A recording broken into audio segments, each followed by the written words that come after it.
كل عام بيحصل اهتمام شديد جدا في جميع أنحاء العالم عن جائزة نوبل. طب إيه بقى جائزة نوبل ليه؟ وأولا مين هو نوبل؟ تعال نتكلم من البداية بقى. ألفريد نوبل كان عالم ومهندس وكاتب سويدي، اتولد سنة 1833. كان وهو طفل بيحب العلم والتجربة والابتكار، ووالده كان شغال في صناعة المتفجرات، وده اللي فتح أمامه الباب المعرفة والخبرة في المجال ده. أوروبا في الوقت ده كانت بتبحث عن وسائل عشان تحفر الأنفاق وتشق الجبال، لكن المتفجرات المتوفرة كانت خطيرة وغير مستقرة.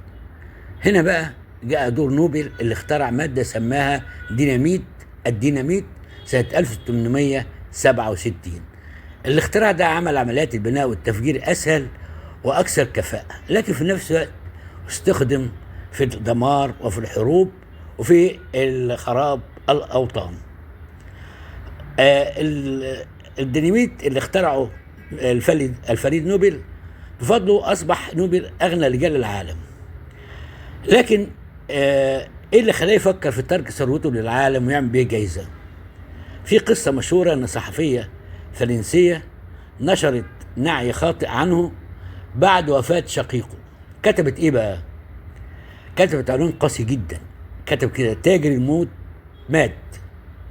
طبعا نوبل فوجئ بهذا العنوان وانه مرتبط بالقتل والتفجير. من هنا دفع تفكيره انه لازم يعمل حاجة يذكر بها الناس نوبل بعد موته يكون مشرف له. أوصى بأن كل ثروته تمنح كجوائز لمن يقدم أعظم فائدة للبشرية. اختار 5 مجالات: الفيزياء والكيمياء والطب والأدب والسلام، وأخيرا أضيفت جائزة الاقتصاد. طبعا الأمور ما كانتش سهلة، لكن اتعملت مؤسسة للترتيبات القانونية والمالية سميت مؤسسة نوبل في السويد، بتدير رأس المال وبتنفق من الأرباح دي. عايز أقول لك بس إن اللي بيحصل على الفايزة دي أو الجائزة دي هي بياخد ميدالية ذهبية أو شهادة تقدير ومبلغ مالي كبير. مش ده المهم، المهم إنه بيحصل على تقدير عالمي ومكانة خاصة لا ينافسها أي تكريم.